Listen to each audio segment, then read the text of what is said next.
Bismillahirrahmanirrahim. Fourth example is boron fluoride or BF3 boron. The atomic number of boron is 5. Inner shell में 2 electrons होते हैं, outer shell में 3 electrons होते हैं. Valence electrons कितने हो गए बोरॉन के पास? 3 यहाँ पर मौजूद है. एंड 3 क्या है? 3 फ्लोरीन इसके साथ एडजस्ट होंगे. Fluorine is a monovalent. आप इसको ऐड करेंगे तो ये कितने हो जाएंगे? Total 6. Answer is 3. If 3 answer, अगर 3 आंसर आएगा तो आपके पास हाइब्रिडाइजेशन क्या होगी? sp2 हाइब्रिडाइजेशन होगी. sp2 हाइब्रिडाइजेशन की ज्योमेट्री होती है ट्राइगोनल प्लानर. तो FbF3 की जो ज्योमेट्री है वो क्या है? Trigonal planner. अगर मैं यहाँ पर ड्रॉ करूँ B and B has 3 electrons, 3 valence electrons, ठीक है. और 3 वैलेंस इलेक्ट्रॉन्स के साथ इसके साथ 3 फ्लोरीन अटैच्ड हैं. तो बोरॉन के पास कोई भी जो है वो लोन पेयर मौजूद नहीं है. All 3 are bonding pairs, bond pairs मौजूद हैं ये. और बोरॉन का स्ट्रक्चर क्या हो गया? Trigonal planner. इसका एंगल होता है 120 डिग्री, ठीक है. shape and geometry both are same for boron fluoride because boron fluoride has no lone pair in it. okay, इसकी ज्योमेट्री और शेप सेम क्यों होंगे? क्योंकि इसके पास कोई लोन पेयर नहीं है. बोरॉन के पास सारे के सारे क्या हैं? बॉन्ड पेयर्स मौजूद हैं. Now move to fifth example which is sulphur dioxide. The geometry और hybrid orbital model of sulphur dioxide is trigonal planar. क्यों? क्योंकि जब फॉर्मूलेज में सारी वैल्यूज़ पुट की तो आंसर क्या आया? 3. The atomic number of sulphur is 16. The atomic number of sulphur is 16. First shell carry 2 electrons, second shell carry 8 electrons, and 2 8 10, and third shell carry 6 electrons. So valence electrons कितने हो गए? 6 हो गए, ठीक है. The number of valence electrons in sulfur is 6. So put 6 here, and there is no monovalentine, there is no negative charge, there is no positive charge on the molecule. So solve it and the answer would be 3. 3 अगर आपका answer आता है then the hybridization is sp2 hybridized. If hybridization is sp2 then the geometry is trigonal planar. Trigonal planner. अब sulphur को जब आप यहाँ पर सल्फ़र की जब वैलेंस इलेक्ट्रॉन्स पुट करेंगे देन 1 2 3 4 5 एंड 6. ओके, 6 इलेक्ट्रॉन्स यहाँ पर आ गए. ऑक्सीजन का अगर आप देखें वैलेंस शेल, ऑक्सीजन का अगर आप वैलेंस शेल देखें then oxygen also has 6 electron in its valence shell. 1 2 3 4 5 6. अभी किस तरह से बॉन्ड करेंगे? किस तरह से बॉन्ड फॉर्मेशन होगी? ऑक्टेट कंप्लीट करने के लिए कितना इलेक्ट्रॉन्स रिक्वायर्ड हैं ऑक्सीजन को ऑक्टेट कंप्लीट करने के लिए 1 2 3 4 5 एंड 6 2 इलेक्ट्रॉन्स रिक्वायर्ड है ताकि इसका क्या कंप्लीट हो जाए? ऑक्टेट कंप्लीट हो जाए, ठीक है. इसने 2 बॉन्ड बनाने और 2 ही ऑक्सीजन के पास क्या होते हैं? लोन पेयर्स होते हैं. अगर आप सल्फ़र की बात देखें तो सल्फ़र के पास 1 2 3 4 5 एंड 6. सल्फ़र के पास भी 2 लोन पेयर्स होते हैं और बाकी 2 क्या होते हैं? बॉन्डिंग पेयर्स होते हैं.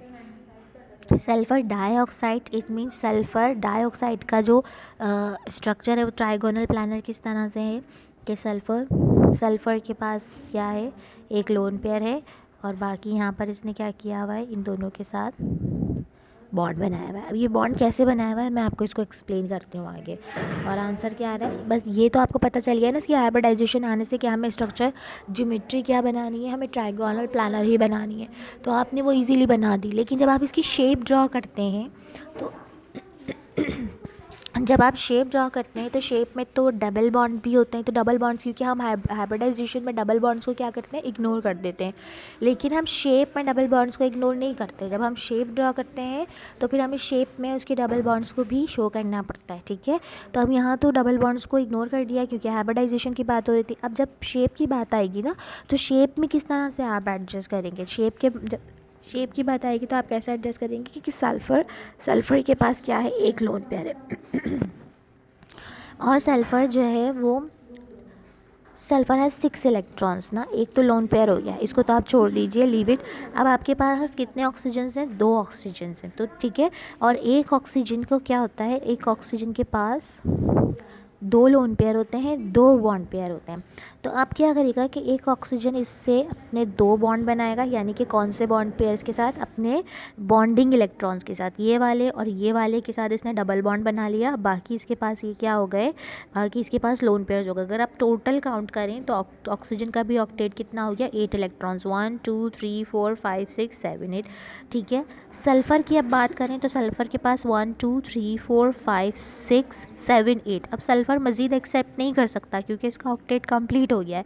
तो यहाँ पर ये ऑक्सीजन के साथ सिंगल बॉन्ड बनाएगा। कौन सा बॉन्ड बनाएगा, कोऑर्डिनेट कोवैलेंट बॉन्ड बनाएगा। कोऑर्डिनेट बॉन्ड क्या होता है, कोऑर्डिनेट कोवैलेंट बॉन्ड वो बॉन्ड होता है जिसमें क्या करता है, एक एलिमेंट अपना पूरा इलेक्ट्रॉन पेयर शेयर करता है। अपना पूरा क्या शेयर करता है, इलेक्ट्रॉन पेयर शेयर करता है पूरा। ठीक है, तो इसने अपना पूरा इलेक्ट्रॉन पेयर इसके साथ शेयर किया क्योंकि ये मज़ीद 8 से ज़्यादा इलेक्ट्रॉन्स को नहीं कैरी कर सकता। अब ऑक्सीजन के पास अपने कितने इलेक्ट्रॉन्स थे, 6 ये हो गए, 2 इसके साथ इसने शेयर किया, 8 हो गया ऑक्सीजन का ऑक्टेट, ये भी सेटिस्फाइड। सिंगल बॉन्ड बना, ये डबल बॉन्ड के साथ सेटिस्फाइड। और इस तरह से अगर आप देखें तो 1 2 3 4 5 6 7 8 सल्फ़र का भी ऑक्टेट कंप्लीट हो गया। If you have any Curie, तो अगर कोई प्रॉब्लम हो और ये स्ट्रक्चर्स नहीं समझ में आए तो मुझसे फिज़िकल क्लासेस में पूछ लीजिएगा आप। ठीक है, इस तरह से कार्बोनेट, ये पहला शायद आयंस की फॉर्म में है जो मैं आपको समझा रही हूँ। सॉरी, ये आयंस की फॉर्म में है। जो पहला मैं आपको मॉलिक्यूल बता रही हूँ विच इज़ CO3-2। अब यहाँ पर देखें कि पूरे मॉलिक्यूल पर -2 चार्ज है। जब आप फॉर्मूले में इसकी वैल्यू पुट करेंगे तो किस तरह से करेंगे कि आप क्या करेंगे कि हाफ 4 कार्बोनेट, कार्बन का जो वैलेंस इलेक्ट्रॉन्स हैं वो 4 होते हैं और इसके पास कोई मोनोवैलेंट आयन नहीं है, but it has negative charge. जितना नेगेटिव चार्ज होगा हम उसको क्या करते हैं, ऐड करते हैं। और अगर पॉजिटिव चार्ज हो तो उसको क्या करते हैं, फॉर्मूले में से माइनस। आप 2 को ऐड कर देंगे, द आंसर विल बी 3 आएगा। तो 3 आएगा तो ज्योमेट्री क्या होगी, ट्राइगोनल प्लानर। एक तो सिंपल आपने यहाँ पे ज्योमेट्री इसकी ट्राइगोनल प्लानर ड्रॉ कर दी। नाउ कार्बोनेट की जो शेप है, कार्बोनेट की जो शेप है, शेप क्या होगी, शेप किस तरह से पता चलेगा कि इसकी शेप क्या है। तो शेप तो ये इस बात से पता चलेगी कि कार्बन के पास जो है ना कोई लोन पेयर नहीं होता। अगर लोन पेयर नहीं है तो ज्योमेट्री और शेप दोनों क्या हैं, दोनों पेयर एक जैसी हैं। अच्छा, यहाँ जो शेप है ना, सल्फ़र डाइऑक्साइड की बात थोड़ी सी रह गई है। सल्फ़र डाइऑक्साइड की जो शेप है वो जो है ट्राइगोनल प्लानर नहीं है। सल्फ़र डाइऑक्साइड की शेप जो है वो ट्राइगोनल प्लानर बिल्कुल नहीं है, बल्कि क्या है, ये थोड़ी सी बेंट है।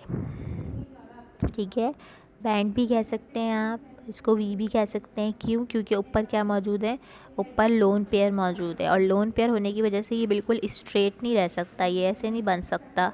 यहाँ पे लोन पेयर मौजूद है तो लोन पेयर यहाँ पे क्या एग्जर्ट करेगा, अपनी लोन पेयर की वजह से क्या एग्जर्ट होगी, रिपल्जन होगी। तो रिपल्जन की वजह से थोड़ा सा आपको ये इस तरह से दिखेगा। ठीक है, कार्बोनेट्स में यही मसला है। कार्बोनेट का जो कार्बन है उसके पास कोई भी लोन पेयर नहीं है, ऑल आर बॉन्डिंग पेयर्स। और जो यानी कि इसके ऊपर -2 चार्ज है। तो कार्बन के कितने बॉन्ड्स हो गए, सबसे पहले तो आप क्या कीजिए कि कार्बन पर 3 ऑक्सीजन एडजस्ट कर दीजिए। और 3 ऑक्सीजन इसी तरह से एडजस्ट हो सकते हैं।